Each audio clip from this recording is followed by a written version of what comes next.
Dicen que los taxistas somos los confesionarios con ruedas de la ciudad. Escuchamos de todo. Pero hay una regla no escrita que todo conductor nocturno aprende tarde o temprano: nunca mires demasiado por el retrovisor cuando el asiento de atrás está en silencio. Lo que vas a escuchar hoy no es una leyenda de internet. Me pasó a mí, en la Avenida Juárez, a las 3:12 de la mañana. Aquella noche entendí que hay pasajeros que no pagan con dinero, y que hay destinos que no aparecen en ningún mapa. Si estás escuchando esto de noche, asegúrate de que la puerta de tu habitación esté bien cerrada. Porque después de esto, no volverás a subirte a un taxi con la misma confianza. Para muchos, la ciudad de noche es luces, fiesta y música. Para nosotros, los taxistas, la ciudad de madrugada es un animal distinto. Es un laberinto de concreto donde las sombras parecen estirarse más de lo normal. Mi nombre es Julián.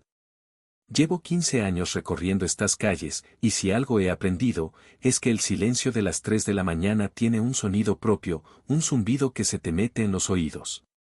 Aquella noche de martes, el frío no era normal. Era un frío que calaba los huesos, de esos que ni la calefacción del coche puede combatir. La neblina era tan espesa que apenas podía ver el cofre de mi propio auto. Me sentía extraño, con una pesadez en la nuca, como si el aire estuviera cargado de electricidad estática. Llevaba horas sin subir a nadie, solo dando vueltas por calles vacías, viendo cómo los semáforos cambiaban de color para nadie. Cerca de las 2:45 de la mañana, pasé por el viejo Hospital de la Misericordia. Es un edificio de la época colonial, con ventanas altas que parecen ojos oscuros. Allí, bajo la única lámpara de la calle que no parpadeaba, estaba ella. Era una mujer joven. Vestía un abrigo gris de lana, impecable, y llevaba un bolso pequeño de cuero. Lo que más me llamó la atención fue su postura: estaba perfectamente erguida, sin temblar por el frío, mirando hacia un punto infinito en el horizonte.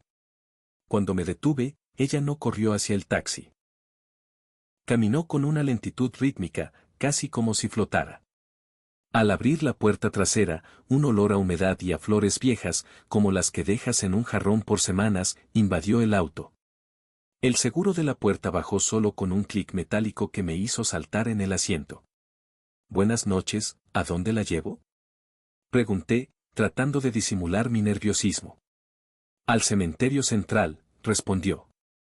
Su voz no tenía entonación, era plana, como si estuviera leyendo algo que ya sabía de memoria. «A la puerta lateral, por favor. La que da hacia el callejón de los cipreses».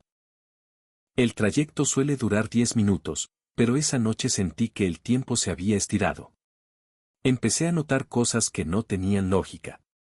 Por ejemplo, aunque íbamos a 60 kilómetros por hora, los postes de luz pasaban lentamente por la ventana, como si el espacio exterior se estuviera moviendo más despacio que nosotros. Intenté encender la radio para calmar los nervios, pero solo salía estática. Una estática que por momentos formaba palabras: «Ya casi llego, ya casi llego». Miré por el retrovisor para ver si la pasajera escuchaba lo mismo, y ahí fue cuando el pánico se instaló en mi pecho. El espejo estaba empañado, pero no por fuera, sino por dentro. Limpié un pequeño círculo con el dedo y miré.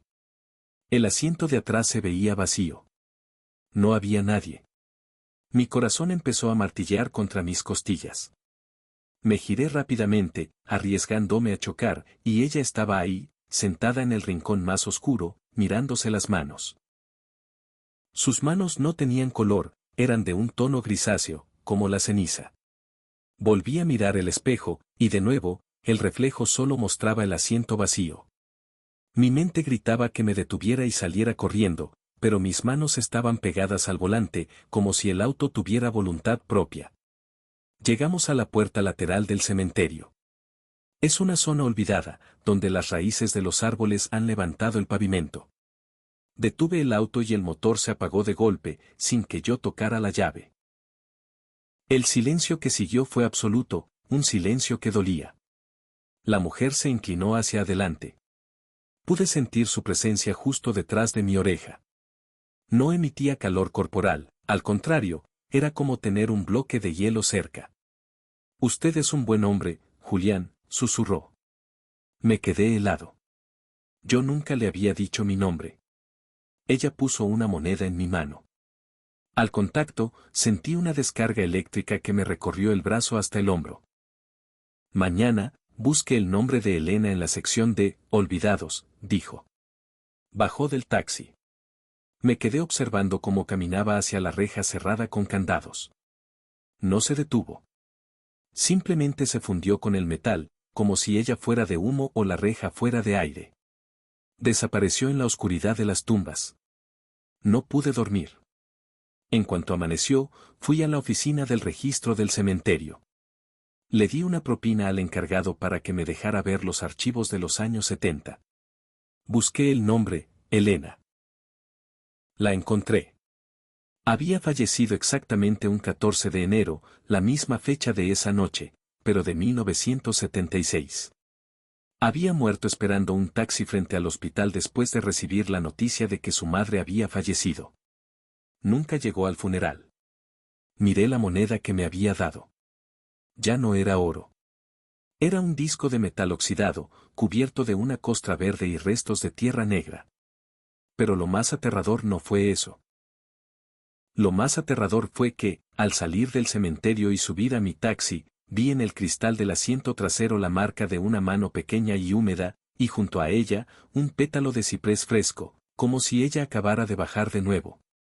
Desde entonces, cada vez que paso por ese hospital a las 3 de la mañana, acelero. Porque sé que Elena sigue esperando su viaje. Y lo peor es que, a veces, escucho un clic en la puerta trasera, como si alguien acabara de subir. Este es otro relato de otro taxista que tuvo un encuentro poco usual con un pasajero justo en el kilómetro 31. Mi nombre es Ricardo. Durante 10 años, mi oficina fue un sedán blanco y mi mundo se limitaba a lo que alcanzaban a iluminar mis faros. La gente cree que el peligro en la carretera son los asaltantes o los camiones sin frenos, pero hay algo peor, la fatiga. Cuando llevas horas conduciendo solo, tu mente empieza a jugarte bromas. Ves sombras cruzar, escuchas voces en el motor, o eso es lo que uno se dice para no volverse loco. Esa noche de octubre, la neblina en la carretera estatal era tan espesa que se sentía como si estuviera conduciendo dentro de una nube de algodón húmedo. Eran las 3:15 de la mañana. Acababa de dejar a un cliente en un pueblo remoto y el viaje de regreso era de 2 horas por puro bosque. El silencio era tan pesado que podía escuchar mi propio parpadeo. Encendí un cigarrillo solo para sentir algo de calor, pero el humo se quedaba estático en la cabina, como si el aire no quisiera moverse. Fue entonces cuando, al pasar por el fatídico kilómetro 31, vi aquel resplandor. No era una luz, era una silueta blanca recortada contra la oscuridad total de los pinos. A unos metros de una de esas cruces de cemento, adornada con flores secas y listones descoloridos, estaba él. Un hombre alto, con una chamarra oscura cuya tela parecía absorber la poca luz de mis faros. Levantó la mano con una parsimonia que me erizó la piel. Mi sentido común me decía, pisa el acelerador, no te detengas. Pero algo, una fuerza extraña, hizo que mis pies buscaran el freno. Me detuve. El hombre no esperó a que yo le abriera. Simplemente tiró de la manija del copiloto. El frío que entró con él no era el frío de la noche, era el frío de un congelador industrial. Se sentó a mi lado. No cerró la puerta con fuerza, la puerta se cerró sola, con un susurro. «Buenas noches, ¿va lejos?», pregunté, tratando de que no se notara el temblor en mi voz. Él no me miró. Tenía una capucha que proyectaba una sombra absoluta sobre su rostro. Lo único que pude ver fueron sus manos, cubiertas por unos guantes de lana viejos y quemados en las puntas. «Solo sigue la ruta», respondió. Su voz era como el crujir de carbón encendido, seca y profunda. «Yo te diré cuándo detenerte para que me ayudes». Conforme avanzábamos, el interior del taxi empezó a cambiar. El olor a pino de los árboles fue reemplazado por un hedor insoportable a caucho quemado y gasolina. Miré por la ventana y me di cuenta de algo aterrador, los árboles ya no se movían. Estábamos en el mismo tramo de carretera, aunque el motor rugía como si estuviéramos a 100 por hora. ¿Qué está pasando con el coche?, pregunté, entrando en pánico. Intenté frenar, pero el pedal estaba flojo, como si no estuviera conectado a nada. En el tablero, las luces empezaron a parpadear frenéticamente. El odómetro empezó a girar hacia atrás. 100, 200, 500 metros en retroceso, estábamos volviendo a una fecha exacta. El hombre de la capucha empezó a sollozar. No era un llanto humano, era un lamento que parecía salir del metal mismo del taxi. Esa noche estaba lloviendo igual que hoy, dijo de pronto. Yo te vi pasar. Vi tus luces alejarse mientras el fuego llegaba a mis piernas. ¿Por qué no te bajaste, Ricardo? El nombre me golpeó como un mazo. ¿Cómo sabía mi nombre? Entonces, una imagen que había enterrado en lo más profundo de mi memoria regresó, un accidente de hace un año. Yo iba pasando, vi un taxi volcado ardiendo en llamas, y aceleré por miedo a que explotara. Escuché un grito, pero me convencí de que era el viento. El hombre se quitó la capucha. Lo que vi no era un hombre, era un cráneo carbonizado con trozos de piel pegados al hueso. Sus ojos eran dos brasas ardientes que me juzgaban. Sus manos, ahora sin guantes, estaban en carne viva, rojas y negras, y empezaron a apretar mi brazo. Sentí que mi piel se cocinaba bajo su tacto. El fuego no duele tanto como la soledad, Ricardo, me susurró al oído, mientras el interior del taxi empezaba a llenarse de un humo negro y denso que no me dejaba respirar. Ahora vas a sentir lo que es quedarse atrapado. El taxi empezó a vibrar violentamente. Las ventanas se quebraron hacia adentro. Yo gritaba, pedía perdón, lloraba mientras sentía el calor aumentando. Justo cuando sentí que mi ropa iba a empezar a arder, el hombre me soltó y gritó, mírame. Cerré los ojos esperando el final, pero solo escuché un estruendo metálico, como si un gigante golpeara el techo del auto. Desperté con el sonido de la radio de la policía. Estaba fuera de la carretera, a centímetros de chocar contra la misma cruz del kilómetro 31. Los oficiales me preguntaron si estaba bien, que me habían visto detenido a mitad del camino gritando como loco. Cuando llegué a casa y me quité la camisa para ducharme, me caí de rodillas. En mi brazo derecho, ahí donde él me había sujetado, había 5 marcas de quemaduras perfectas, como si alguien hubiera puesto sus dedos al rojo vivo sobre mi piel. Pero lo más inquietante fue lo que encontré en el asiento del copiloto, un viejo reloj de bolsillo, fundido por el calor, que tenía grabada una fecha, el día del accidente que decidí ignorar. Hoy ya no manejo. Vendí el taxi por una miseria. Pero a veces, cuando estoy en mi cama y escucho el sonido de un motor a lo lejos, el olor a gasolina quemada vuelve a inundar mi habitación.